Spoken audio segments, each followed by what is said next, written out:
네, 여러분 안녕하세요. 뉴스입니다.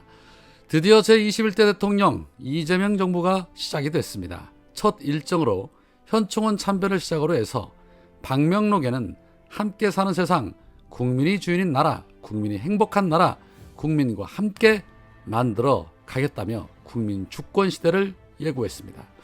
이후 국회로 향해 조촐한 취임식을 진행을 했는데 지금 보시는 것처럼 대통령 내에 입장하는 모습에서 대한민국의 품격과 위상이 높아졌음을 느낍니다.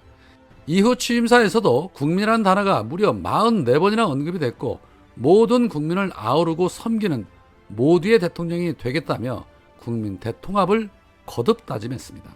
그러면서도 단호하게 내란 종식도 강조했습니다. 내란 종식 없이는 국민 대통합 이루어질 수가 없지요.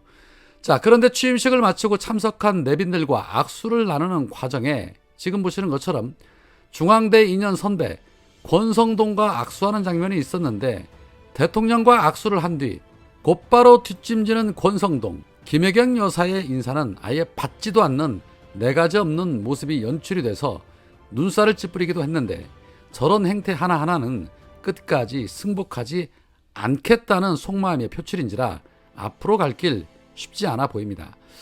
국민 대통합의 차원으로 야당의 대표들과 조찬 자리까지 만들었는데 아니나 다를까 이 자리에서 국힘당의 김용태는 대통령 면전에서 여당이 본회의에서 처리하는 공직선거법, 법원조직법, 형사소송법 개정안 매우 심각하게 우려된다라며 국민 통합은 진영 간의 깊은 골을 메우기 위해 서로 우려하는 바를 권력자가 하지 않는 것이 매우 중요하다고 생각한다라며 사실상 전면전을 예고했습니다.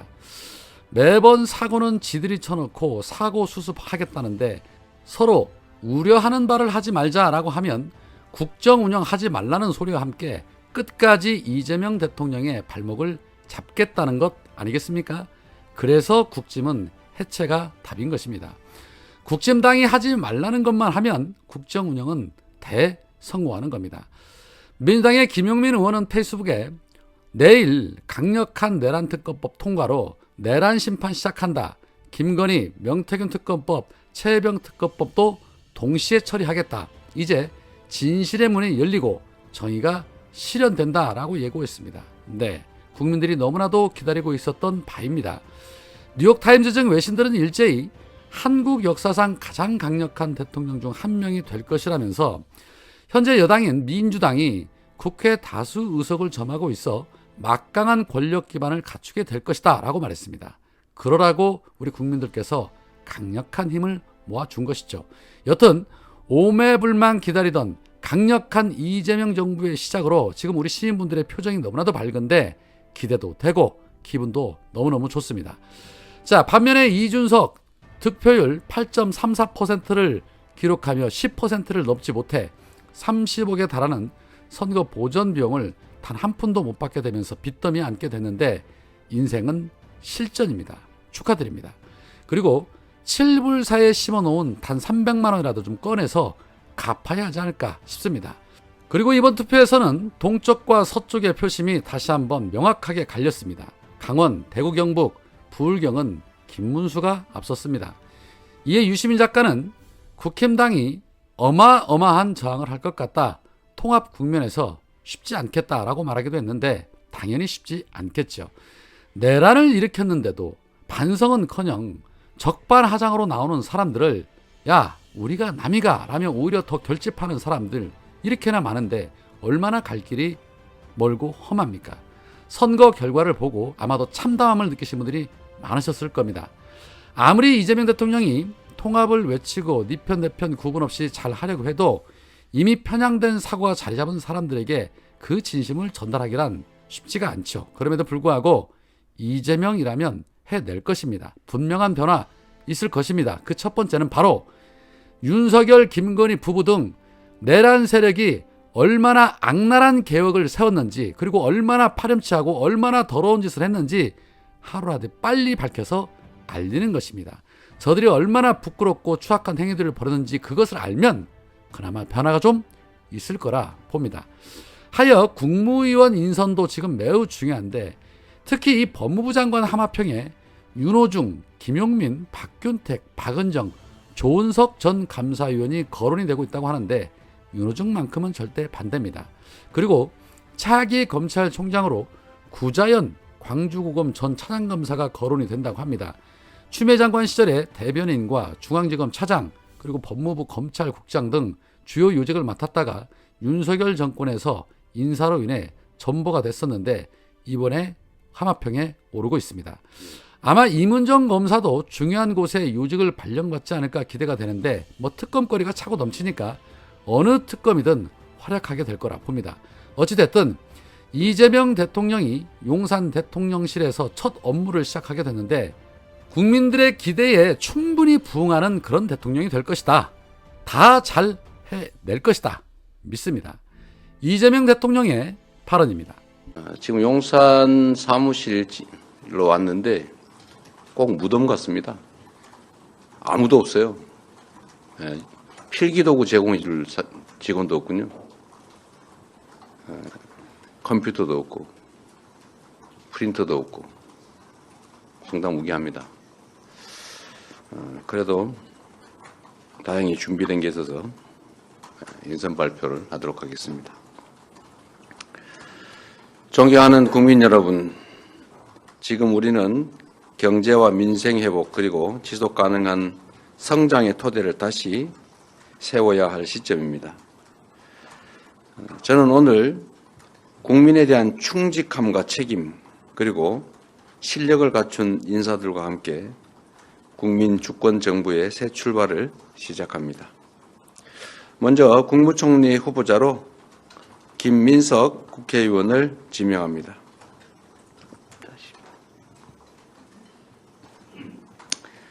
김민석 의원은 아시는 것처럼 사선의 국회의원이자 민주당의 현 수석 최고위원으로서 국정 전반에 대한 통찰력이 매우 깊은 분입니다. 당과 국회에서 정책과 전략을 이끌고 국민의 목소리에 실천으로 응답한 정치인이며 국제적 감각과 통합의 정치력을 함께 갖춘 인사로 우리가 맡고 있는 위기의 극복과 민생 경제 회복의 적임자라고 판단했습니다. 김민석 후보자가 내각과 국회, 국민 사이를 잇는 조정자로서 새 정부의 통합 시대를 여는 출발점이 되리라 믿습니다. 다음은 이종석 국가정보원장 후보자입니다. 이종석 후보자는 NSC를 책임지며 국정원의 정보 수집 능력을 강화하고 정보 전달 체계를 혁신했던 그 경험으로 통상 파고 속에 국익을 지켜낼 적임자로 판단했습니다. 이어서 대통령 비서실장에 강훈식 국회의원을 임명합니다.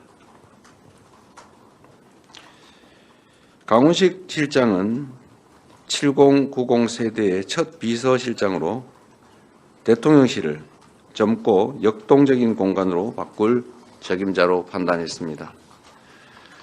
강훈식 실장은 참모들과 격의 없이 소통하고 치열하게 일하는 현장형 참모로 생각됩니다. 빠른 이해력으로 국민과 대화하는 브릿지형 인물로 국정 운영 조정자로서의 역할을 잘 수행할 것으로 기대합니다. 다음 안보실장에 위성락 국회의원을 임명합니다.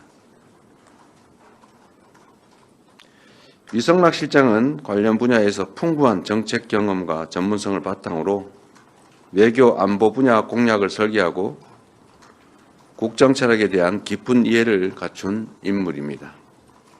대전환 시대에 진취적 실용 외교와 첨단 국방으로 외교 안보 강국, 평화와 번영의 한반도 구현이라는 국정 목표를 달성하여 국민들께서 체감하실 수 있는 성과를 창출할 것으로 기대합니다. 마지막으로 대통령 경호처장에는 황인권 전 육군 제2작전사령부 사령관을 임명합니다. 약 40년간 군에 복무하면서 주요 보직을 두루 거쳤고 빈틈없는 업무 추진력과 포용의 리더십을 갖춘 분으로 평가받고 있습니다. 이제는 국민을 위한 열린 경호, 낮은 경호를 통해서 경호실의 변화를 이끌어낼 것입니다. 앞으로 대통령 출근한다고 길 너무 많이 막지 마시면 좋겠습니다. 제가 아침에 출근하는데 너무 불편하고 사실은 안 좋았습니다. 진짜 끝으로 오늘 사회를 보고 있는 강유정 대변인입니다. 정책과 정치 철학에 대한 이해력이 깊고 논리력과 문화 감수성까지 두루 갖춘 인재입니다. 대통령실과 언론, 국민을 잇는 훌륭한 가교가 될 것으로 믿습니다. 이상입니다.